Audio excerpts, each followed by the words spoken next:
Hi, everybody. We are here today with two wonderful and extremely talented people, Bob James and Dave Koz. Hi, guys. Hi, Michael. Michael, good to see you. Good to see you too. So I wanted to start out by just a little bit of how we met, kind of thing. Bob and I met at a festival years ago, and I think it was backstage, and we decided to go out for dinner, and we hit it off at that dinner, and we've become lifelong friends, and we're just reminiscing on how we have to get back together again, which I promise we will. Dave, you and I, while we had several conversations before we actually met in person at a televised Smooth Jazz Award, where you and I were co-hosts, and I learned a lesson at that show because I wasn't sure. We didn't talk before the award show where we were both hosting in Chicago, I believe it was. And you were smooth. I mean, your public speaking was exceptional, and I had to follow you. Since I had given lectures, in my other field in medicine, I've done public speaking before, and they showed me I had to use a teleprompter, and I was like, I'm not using the teleprompter. I know what to say. And then after you did this just incredibly eloquent introduction, the light goes on, it's my turn, and I literally turned into Ralph Crandon from Hamina, Hamina, Hamina, Hamina. And I learned from that is if you're going to do this, be prepared. And like always, Dave, you were prepared. Hamana. I'm prepared today. Hey, So that Michael, I can totally relate to that because on our live shows that we've been doing to support this new project, Dave always announces first, very eloquently and very thoroughly, and very nice to me and whatever else. So by the time it gets to me to say anything, I'm doing this too. Same. You're doing the Ralph Crandon. Way. And yeah, so I can relate. So that leads to the next question. How did you guys meet? Bob, do you remember actually where we actually met? I do not, unless it was the first time that I asked you to play on morning, noon, and night. Would that have been when we actually met for the first time? It probably is, and I can't remember what year that was, but it was probably like over 20 years ago. Sometimes when you get to be our age, of course, I'm a little bit younger than Bob, although has much more energy than me, which actually I'm quite angry about. Yes. I've seen it firsthand. The guy's 85 years old, travels the globe like a spring chicken. He's unbelievable. But we've known each other for a very, very long time, and we've appeared on each other's projects before and collaborated in that way. But I don't think either of us ever expected to do this project as a project. We just sort of backed into it, really. And I credit Bob. It was all his idea. His kind of the initial idea was his to just get together and record a couple of songs. I love being at this stage of it too, where I believe we can confidently say we proved the point that it can work as a whole project. And we tested it little by little by just doing a couple of tunes when we were going to be together on this cruise ship, the Soma. And we had only planned to do a couple of tunes as a giveaway to the passengers on the ship with a little mini 7-inch disc that they would find it in their rooms the next morning, something like that. But we were having so much fun that's when the idea that Dave kept saying, I want to come back to your home studio because my daughter was treating him like a king and he was getting spoiled. Totally. We were actually starting to realize that we could make this music, just the two of us, or at least some of it that way. And many debates went on as to whether we should add the rhythm section for some of it or bring in whatever, a choir. And both of us have had so much experience with albums that had a lot of production in them that it felt pretty naked in those early stages, if I may say so, especially for Mr. Koz, who I had to be the cheerleader for my own instincts, thinking that this was so different for both of us that's what would make it special. That's why people would be curious at least about it and be willing to listen. And then if we delivered with music, which I felt confident that we could, uh, we would end up with something very different from what either one of us had done in the past. And I love looking back on that whole process now and bragging out about how we stayed with it. Well, I credit Bob completely with those conversations because they were some serious come to Jesus moments where I was like very faced with that vulnerability and like nowhere to hide. And it was for both of us. But there was also the flip side of that was this intoxicating feeling of how big the instruments sound when there's no competition with other instruments. So you just have the beautiful gorgeousness of that grand piano in Bob's living room, and you have the sax just mic'd with one mic, just simply, and you have both instruments being able to be heard for at least the two of us in a way that we've never been heard before. And that for me was like a drug. I got very into it, and I got, I've never heard the saxophone like that or my saxophone like that and Bob's piano like that. So this really was it was kind of just a completely fresh experience for both of us. I loved reading the message that you got from Andy Schnitzer. They've just got a really wonderful report from a fellow saxophonist, a peer who's had a wonderful notoriety in his career as well. And he described exactly this feeling for him of being able to see Dave's artistry in a different kind of way. When you're surrounded with many things, it you don't have to focus specifically on the tone of the saxophone or on the nuances. And Andy described that so eloquently about how he was so happy to hear it and to be able to confirm on a full recording the purity of the way Dave plays the saxophone. And as he just said, no place to hide. Yeah, I was just going to mention the only other duet that I know that Dave did was with our friend Corey Wong, and he and I did a podcast a while ago, and Dave's name came up, and Corey just went on. He's like, people don't realize this guy is so great. He just kept going on and on about Dave, and he was very passionate about it. And I think it has to do with something that you just mentioned, Dave, and that is, I think people are going to hear it's the same Dave Koz, but in a much different light. And I think that we see a part of your playing that sometimes, as Bob alluded to, it's not that it gets lost in the larger productions, but it's so much more organic in this setting. Well, and thank you for that. And Corey's one of my great friends, and Corey, like Bob, was a major influence at just the right timing for me. We get as artists, I think, I can only speak from my own experience, but we get locked into something and it's working, so there's nothing broke, so you don't really have to fix it. And then in combination with our record business, which got so turned around in the last 20 years, that my passion for record making, like to put my artistry out there into the world, got a little diminished. And Corey came along at that right time and just injected me with this wonderful new energy and allowed me to kind of like reintegrate with my own musical self. And in the same way, I should say in a different way, but in the same capacity, Bob came around, this project came around, and was like this shot in the arm for me to reconnect with my saxophone. And it was just the right timing, and I'm so proud of what we created too. And it allowed me to fall in love with the saxophone again, which I needed to do, quite honestly.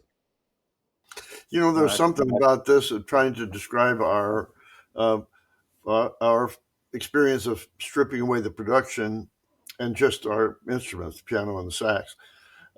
I've had quite a few conversations with the young hip hop based musicians as a result of them sampling my stuff back from the 1970s.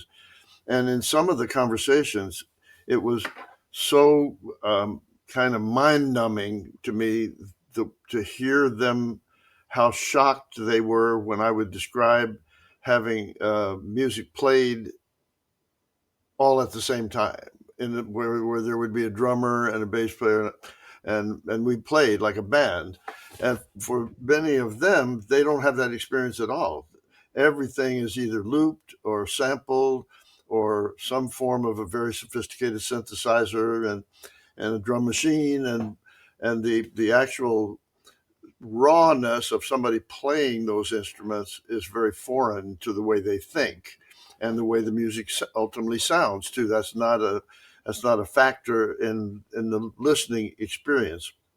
So uh, uh, it I can see how weird it might sound to a young listener who it's not classical music. They don't normally listen to music that way, the way a classical recital would go down, because even though we're not heavily beat oriented in our new project that we did together, still it's somewhere in between a jazz album and a classical album.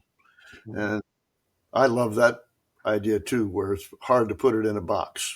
You have to either you like it or you don't. Sit down and give it a try. And uh, I can report today that I'm just experimenting with Mac's latest AirPod Pro 2 headphones. And since I'm in need of hearing aids with my compromised hearing these days, I was trying them for the first time and testing them out on my ears. And it was hearing our album, and I listened pretty much all the way through.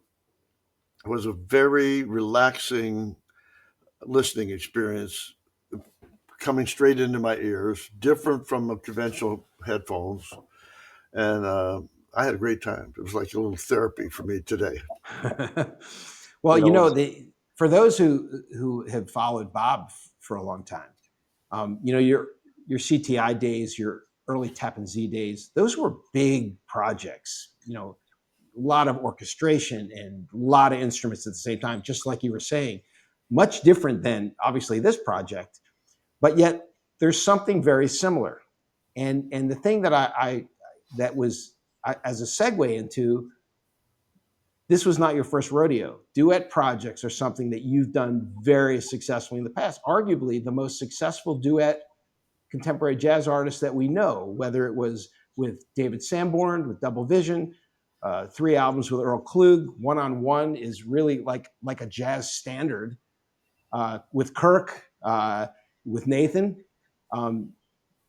Some people argue that your duet projects being sort of stripped down, maybe some of the more interesting projects that you've done. Well, I want to thank you for punching that up, because I've been at this collaborative way of doing things for a very, very long time, maybe 6 decades worth. Uh, and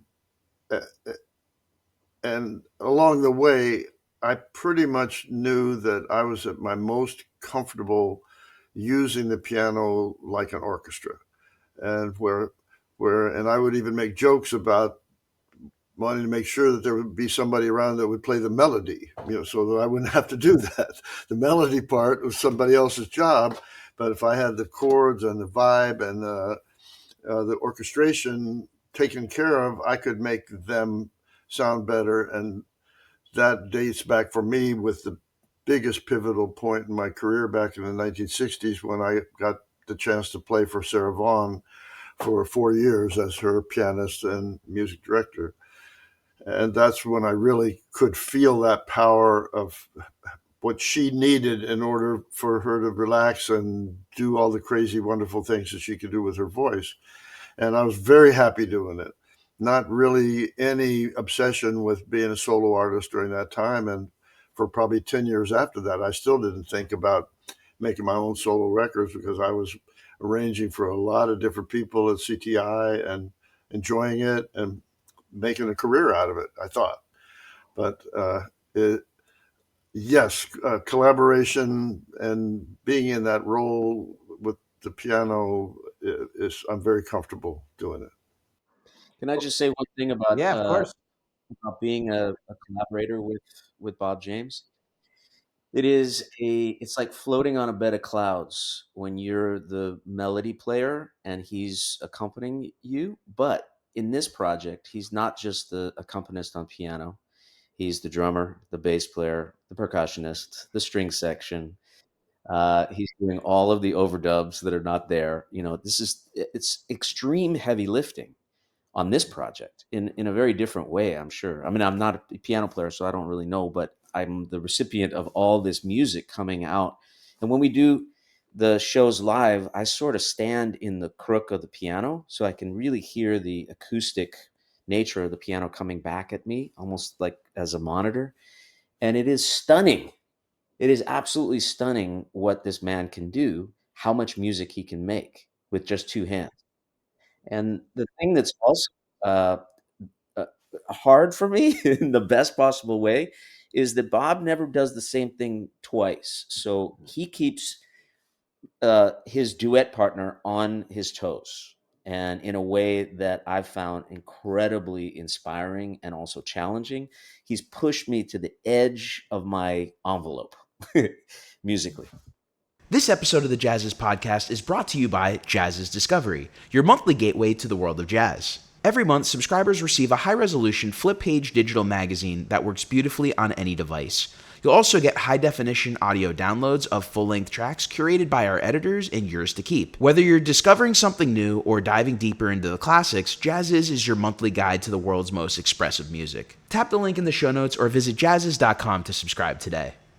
And we've talked about it quite a bit, but for me, it's always been at the root of what separates jazz from other styles of music, in that it's the unpredictable moments, the moments that you didn't think were going to happen, where you have to respond instantly. And to me, that's what makes it jazz. That's what makes it exciting for the audience as well. I think that they hear that instinctively. The professionals will hear it one way, but just the feeling of going on an adventure where it's not completely memorized and perfected. It is happening at that moment, and it changes based upon something that one or the other of us do. And that's really the fun part for me. And I hope we made that happen on the album too, because the album is going to sound the same way every time they listen to it. So it's not spontaneous in that sense. But when we were doing it, the things that made us arrive at the take that we really liked was not that it was perfect, but that something happened in that moment that didn't happen on the other takes. And it happened because of the unknown, the spontaneous part of it, and that that's the meat to me of this kind of music. Michael, I'm so sorry. This is like a ping pong match between me and Bob, but I have to tell you one thing. Like the making of this album, we did it in Bob's beautiful, it's called the Unicorn Lodge where he lives. It's like a beautiful compound in Traverse City, right on the lake. We're recording the majority of the album in his living room with no headphones, just two people playing music, living and breathing together and responding to each other. But I remember so vividly while we're recording certain songs that I'm listening to him play a take and I'm going, this is the take because he's killing it right now. This is unbelievable. And I already know that I've made several mistakes in this take, but there's no way to fix this stuff. It's basically live recording. So and so he forced me in the best possible way again to confront my own relationship with imperfection and get comfortable with hearing imperfect sounds come out of the saxophone, which I have not done. Because in the recording techniques that I've been using my whole career, you can fix everything. You can take 500 takes if you want a saxophone and perfect it. But this was not possible with this recording. Well, the one thing that I noticed as a listener, because Bob, because of the way I perceive that he thinks musically, he could dominate, and yet he left so much room where there's a true meeting in the middle. And I could see where that's very difficult to do, and you pulled it off. And the other thing about it that I think listeners are going to really enjoy, this is almost like you're sitting outside a room or a studio listening to two friends playing late at night. And it's spontaneous. It has, there's no preconceived notion. It's just, this is us. In fact, that could have been the name of the album. This is us. And I think that in a world today that we live in, that genuine type of approach, I think people are looking for. I do too, and because we all hear extremely processed music and perfected on every conceivable level. The biggest pop stars spend millions on anything that they want, and everything perfect. But the related to the word perfect is, if I could elaborate a little further on that concept of the imperfection being the many times the strength in a certain kind of music when it isn't totally written out, practiced, but you hope for those inspired times when neither one of you knew exactly where you were headed, but ooh, something magical has happened. We're going to make the best out of it. And again, that's where the passion and the excitement and the fun lies for me. And at the same time, I am so, I guess, envious of classical performers who do perfect their music in a way that they spend the 8 hours a day so that no mistakes happen. They still hope for some kind of spontaneous energy. But if you're playing Mozart, it's either the right note or the wrong note. And in our music, you can't say that unpredictable note that came along is wrong, because that's what gives you the opportunity to improvise. And maybe that one unplanned thing will lead to the most magic that keeps the listener. And then my sympathy for the classical performer who knows that their audience is waiting for them to make a mistake. That's when they really listen. Oh, I caught him. I caught it there. That was a B flat. You played the wrong note. Yeah, they played a million notes. But they get that one wrong, and the audience beats up on them. But we do have a chance to rebound from that. Even if we played a blatantly wrong one, we can turn that into humor. And essentially say through our music, no, I meant that. That complete dissonance was in my plan. And if you thought that note was weird, wait till you hear my next note that I'm going to play. And you actually wrote that into your score on, like, my favorite song on this album, which is called Fontaine de Alice, which is the French version of Alice's Fountain. But this is a Bob James composition, and it has wrong notes in it. I mean, and it happens quite a lot. And I remember hearing that the first time, and I'm like, Bob, is that correct? Very, very much intentioned. And what is that if you're playing a really predictable, conventionally harmonic phrase, and then all of a sudden you get boop, and played in such a way that people think that their record player has distorted or something. But I look forward to those moments too myself when they come. Good. Well, finally, I wanted to talk to Bob James and Dave Koz as entrepreneurs. Bob, most people probably don't know that you were one of the first contemporary jazz artists to have his own record label. And Tappan Zee was a formidable label, launched some pretty interesting artists and releases during that era.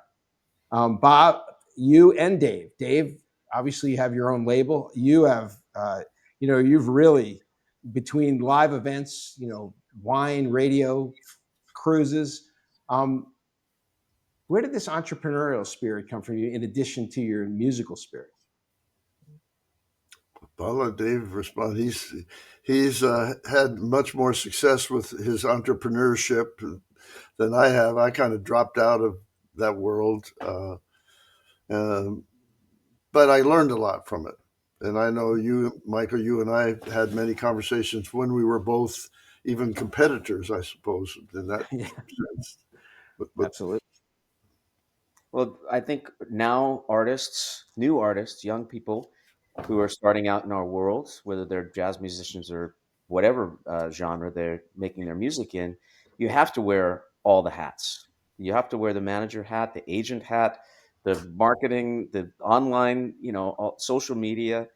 And it's really, I've learned a lot ironically, from younger artists about how to operate a business in the modern music world. But the way that I look at it and what makes it interesting and ultimately sustainable for long periods of time for me is, instead of looking at it like a chore, I kind of look at it all as creativity. Like, it's all the creative aspect of life as a musician. There's the music making part, and then you switch gears and you go, okay, well, how can we creatively get this music out there? And then on our cruises, the cruises that we produce, those are really vastly creative experiences for all of us, and not just me, but our team and all the other musicians and other music directors. So I look at it as just one big creative output, and in under that umbrella, it all makes sort of a sense as a whole. That's great. Well, there you have it. Bob James and Dave Koz, just us. We We actually did our maximum big tour of 6 dates last month. We had a lot of fun, and actually we went further than we originally anticipated. We thought maybe we would there was never the expectation early on of any big major tour or anything like that, because we were already both pretty busy with our separate things.